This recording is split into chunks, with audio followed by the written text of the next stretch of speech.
બનાસકાંઠા જિલ્લામાં વહેલી સવારે વાદળછાયું વાતાવરણ જોવા મળ્યું। ડીસા, ધાનેરા, દાંતીવાડામાં અચાનક વાતાવરણમાં પલટો આવતા ખેડૂતો ચિંતામાં મુકાયા। ટેટી અને તરબૂચ જેવા પાકોને નુકસાન થવાની ભીતિ વ્યક્ત કરાઈ। આજ વાતાવરણ રહેશે, આજ વાદળો અને વરસાદ વરસશે તો ટેટી અને તરબૂચના પાકને નુકસાન થશે। તમિલનાડુમાં येरकाड हिल સ્ટેશનમાં ભયાનક અકસ્માતની ઘટના। બેકાબુ કાર વીજ થાંભલા સાથે અથડાઈ। વીજ થાંભલો ધરાશાયી થતા 500થી વધુ ઘરોમાં અંધારપટ। અકસ્માતમાં સદનસીબે જાનહાનિ ટળી છે। અકસ્માતની ઘટનામાં સીસીટીવી ફૂટેજ સામે આવ્યા છે। કઈ રીતે પૂરપાટ ઝડપે આ વાન આવી રહી હતી અને ત્યારબાદ બેકાબુ બનીને વીજ થાંભલા સાથે અથડાઈ હતી, જેની અસર 500થી વધુ ઘરમાં થઈ છે। વીજ થાંભલો ધરાશાયી થતા જ 500થી વધુ ઘરમાં અંધારપટ છવાઈ ગયો।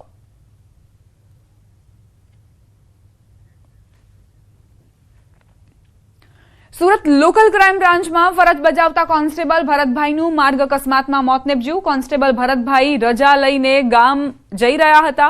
ભરતભાઈની કાર એસટી બસની પાછળ ધડાકાભેર અથડાઈ। અકસ્માત એટલો ગંભીર હતો કે કારની એરબેગ પણ ન ખુલી। કારમાં કોન્સ્ટેબલ એકલા જ હતા। આણંદના બોરસદ નજીક આ અકસ્માત નડ્યો। બોરસદ પોલીસે અકસ્માતનો ગુનો નોંધીને વધુ તપાસ શરૂ કરી છે। સુરેન્દ્રનગરથી સમાચાર। પૂર્વ ધારાસભ્ય ધનજીભાઈ પટેલની કારને અકસ્માત નડ્યો। વઢવાણના ગણપતિ ફાટસર પાસે કારને પાછળથી ડમ્પરે ટક્કર મારી। પૂર્વ ધારાસભ્યનો આબાદ બચાવ થતા જાનહાનિ ટળી। અકસ્માતના કારણે પૂર્વ ધારાસભ્યની કારને નુકસાન થયું। અકસ્માતને પગલે હાઈવે પર ટ્રાફિક જામના દ્રશ્યો સર્જાયા। પોલીસે રોડ પૂર્વવત કરાવીને અકસ્માતને લઈને આગળની કાર્યવાહી હાથ ધરી।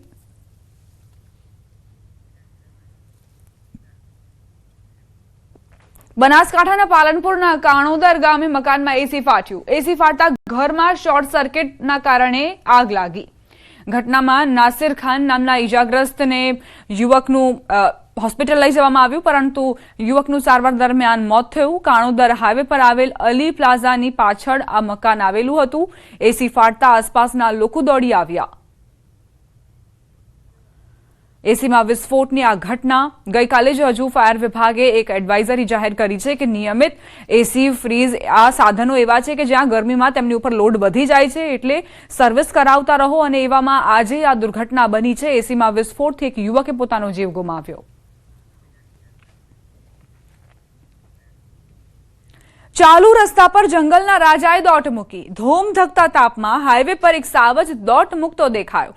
સાવરકુંડલા મહુવા નેશનલ હાઈવેથી દુર્લભ વિડીયો સામે આવ્યો। ભર બપોરે એક સિંહ અચાનક રોડ પર આવી ચડતા વાહન ચાલકો અવાક બની ગયા। કાળઝાળ ગરમી વચ્ચે રઘવાયો બનેલો સિંહ સીધો નેશનલ હાઈવે પર આવી ચડ્યો। અમરેલીના સાવરકુંડલા શહેર નજીક મહુવા રોડ પર સાવજ દેખાયું। ધોમ ધકતા તાપમાં હાઈવે પર દોટ મૂકતા સાવજનો વિડીયો વાયરલ થયો છે। રસ્તા પરથી પસાર થતા રાહદારીએ પોતાના મોબાઈલમાં દ્રશ્યો કેદ કર્યા।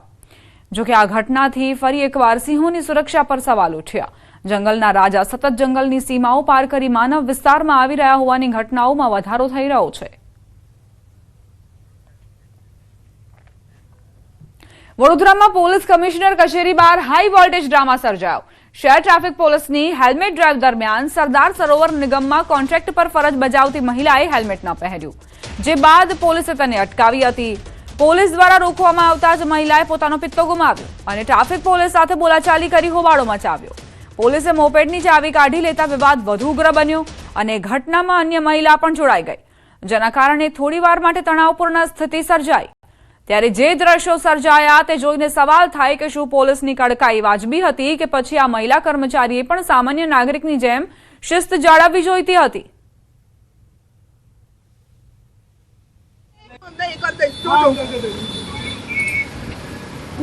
મને કહો છો ગુનો દાખલ કરીશ, હું તમને શું પ્રોબ્લેમ કરી તો મારા પર ગુનો દાખલ કરો છો? તમે ગભરાવ કે ના ગભરાવ મને કઈ ફરક નહીં પડતો। મને મારી ગાડી આપો, ગાડીની ચાવી આપો, બસ। આ ખોટું છે સર, આ ખોટું છે, આ ખોટું છે સર। તમે ખોટી રીતે મને ફસી રહ્યા છો, બરાબર છે? આ ખોટું છે। હા, આટલી સચ્ચાઈથી કામ કરો છો ને તો જે ગુનેગાર છે એ લોકોને પકડો, અમારે જેવી છોકરીઓને ના પકડશો। નવસારીથી સમાચાર। મતદાનના દિવસે થયેલા લાફાકાંડમાં કાર્યવાહી। નગરપાલિકાના તત્કાલીન ચીફ ઓફિસર વિરુદ્ધ ગુનો નોંધાયો। તત્કાલીન ચીફ ઓફિસર સુરેશ શેઠે કોંગી ઉમેદવારને લાફા માર્યા હતા। લાફાકાંડ બાદ સુરેશ શેઠ અને અન્ય એક આરોપી વિરુદ્ધ ગુનો નોંધાયો. જાતિ વિષયક ટિપ્પણી કરી હોવાના દાવા સાથે ગુનો નોંધાયો. એટ્રોસિટી સહિતની કલમો હેઠળ ગુનો દાખલ. મહાનગરપાલિકાની ચૂંટણીમાં વોર્ડ નંબર 13ના ઉમેદવાર માધવી શેઠના સસરા છે સુરેશ શેઠ.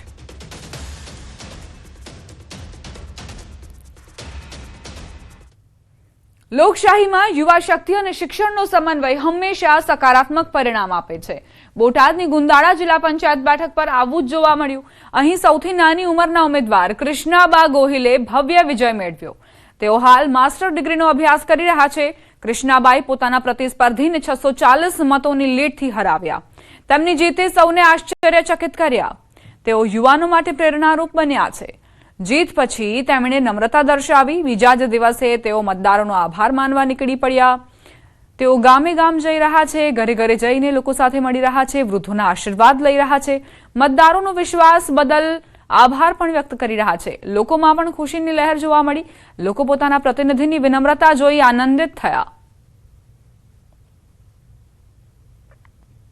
દરેક લોકોએ મારા ઉપર વિશ્વાસ મૂક્યો અને પોતાનો કિંમતી મત મને આપીને વિજય બનાવી. એ માટે હું એ લોકોને ખૂબ જ આભાર માનું છું અને એ લોકોને વિશ્વાસ આપું છું કે તે લોકોની કોઈ પ્રશ્નો અને સમસ્યાઓના ઉકેલ લાવવા માટેના હું હંમેશા પ્રયત્નો કરીશ. વડોદરા પાદરામાં અકસ્માતમાં એક પોલીસ જવાનનું મોત નીપજ્યું. દિલ્હી મુંબઈ એક્સપ્રેસ વે પર અકસ્માતની ઘટના. સુરત ગ્રામ્યના એસઓજી કોન્સ્ટેબલને અકસ્માત નડ્યો. બસ અને કાર વચ્ચે અકસ્માતની ઘટના બની. કોન્સ્ટેબલ ભરત દેસાઈનું સ્થળ પર મોત થયું. વડોદરા તરફથી સુરત જઈ રહ્યા હતા તે દરમિયાન આ બનાવ બન્યો. પાદરા પોલીસ ઘટના સ્થળે પહોંચી છે.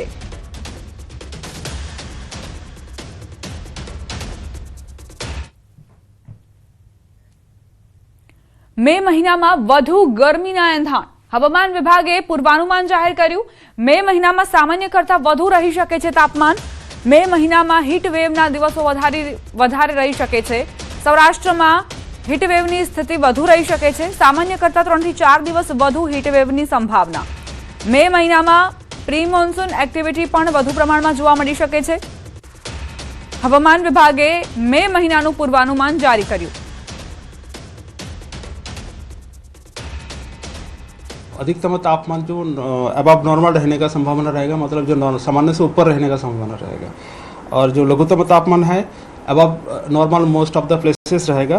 खाली उत्तर गुजरात की जो एरिया है उसको छोड़ के उत्तर गुजरात की जो कुछ जो एरिया है उसमें नॉर्मल टू बिलो नॉर्मल रहने का संभावना रहेगा. और जो हीटवेव कंडीशन है इसमें गुजरात में अबव नॉर्मल रहने का संभावना रहेगा मई महीना में. और रेनफॉल जो है normal to above normal rainfall रहेगा.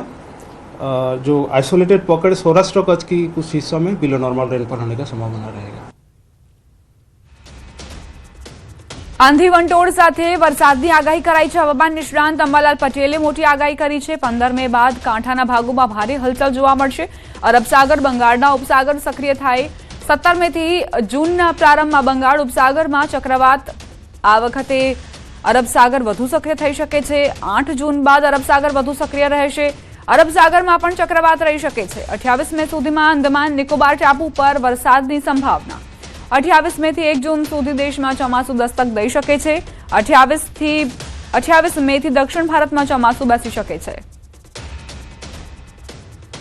17 મેથી જૂનની શરૂઆત સુધીમાં બંગાળ ઉપસાગરમાં ચક્રવાત બનવાની શક્યતા રહેશે અને આ વખતે અરબ સાગર વધુ સક્રિય રહેવાની શક્યતા રહેશે.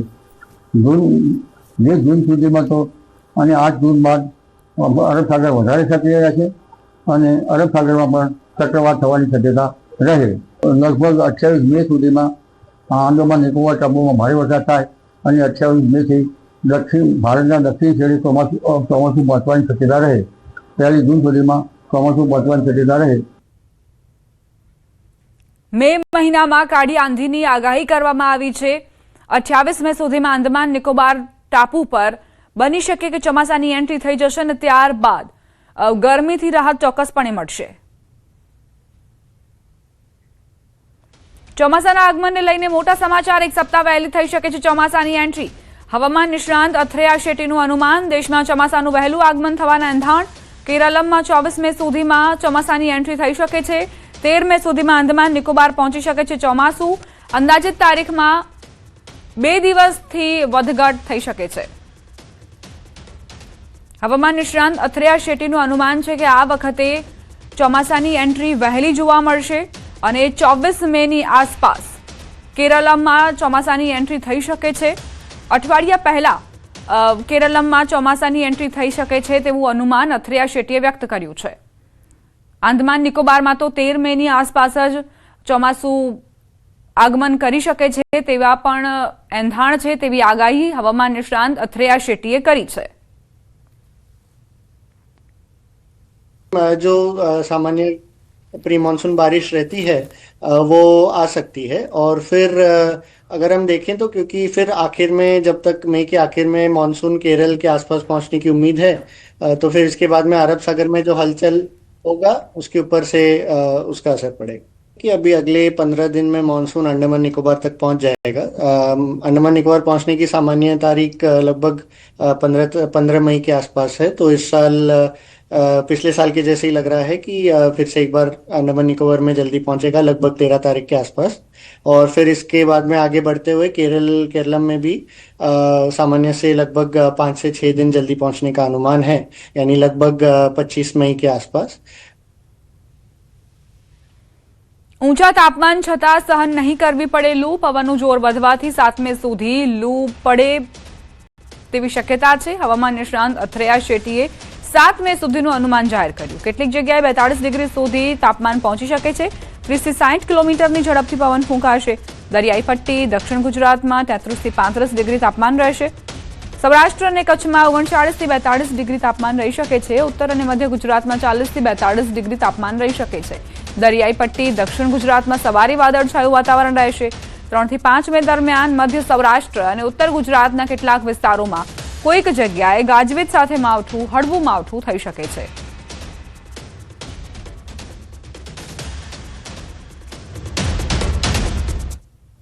ચોમાસાને લઈને એક બાદ એક આગાહીકારોની મોટી આગાહી સામે આવી રહી છે. ત્યારે આગાહીકાર રજનીકાંત લાલાણીએ પણ મોટી આગાહી કરી છે. 6 થી 11 જૂનમાં વાવણી લાયક વરસાદ થશે. 26 જૂન સુધીમાં સમગ્ર ગુજરાતમાં ચોમાસું આવી જશે. આ વર્ષે વરસાદના 10 રાઉન્ડ રહેશે. આ વર્ષનું ચોમાસું 2015 જેવું રહેશે. 10 દિવસ સતત હેલી સ્વરૂપે વરસાદ ખાબકશે. સતત પડનારા વરસાદથી ઉત્પાદન પર અસર થશે.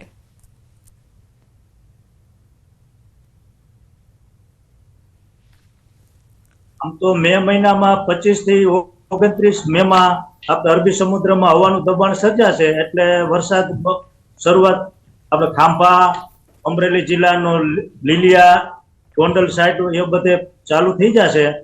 આ ઉપરાંત 6 થી 11 જૂનમાં પ્રથમ વાવણી થશે આપણે સમગ્ર સૌરાષ્ટ્રમાં. ત્યારબાદ 17 જૂનથી 26 જૂન આખા ગુજરાતમાં બધે વાવણી લાયક ખૂબ જ સારો વરસાદ થવાનો છે એ ગાળામાં. આમ તો આ વર્ષે વરસાદને જે 10 રાઉન્ડ છે આપણે સૌથી વધારે જે આવું જ સમય 2015માં પણ આવું ચોમાસું આપણે આવ્યું હતું અને એની પહેલા 1995માં પણ જે ચોમાસું હતું એ જ પુનરાવર્તન આ વર્ષે 2026માં થઈ રહ્યું છે. એટલે પૂર વધારે 10 દિવસ સુધી સળંગ હેલીના રૂપમાં વરસાદ વરસે સમગ્ર ગુજરાતમાં. એટલે ઉભા મોલાતને જે છે ખેડૂતના એ મોલાતને નુકસાન વધુ કરે અને વરસાદ સારો થાય લીલો દુષ્કાળ જેવું પણ ઉત્પાદનની દ્રષ્ટિએ નહીવત રહે આ વર્ષે. રાજકોટમાં જળક્રાંતિ ટ્રસ્ટ દ્વારા યોજાયેલી બેઠકમાં 11 જેટલા વર્ષા વિજ્ઞાનના નિષ્ણાંતોએ આ વર્ષે ચોમાસાને લઈ અનુમાન વ્યક્ત કર્યું. આગાહીકારોના જણાવ્યા મુજબ આ વર્ષે રાજ્યમાં સામાન્યથી સારો વરસાદ થવાની સંભાવના છે. ગુજરાતમાં આ વર્ષે અંદાજે 40 થી 50 ઇંચ જેટલો વરસાદ વરસી શકે છે. નિષ્ણાંતોએ ખેડૂતો માટે વાવણીના 3 તબક્કા સૂચવ્યા છે, જેમાં 15 જૂન, 21 જૂન અને 3 જુલાઈ. આ સમયગાળો વરસાદના પેટર્નને ધ્યાનમાં રાખીને નક્કી કરવામાં આવ્યો હોવાનું જણાવાયું. આ વર્ષે ગુજરાતમાં કોઈ મોટા હોનારત વાવાઝોડાનું ખાસ જોખમ નથી. 15 ઓક્ટોબરની આસપાસ રાજ્યમાંથી ચોમાસું વિદાય લેશે તેવી શક્યતા વ્યક્ત કરાઈ છે. આ વર્ષે બધાનું અનુમાન રહ્યું કે 40 થી 50 ઇંચ વરસાદ થશે.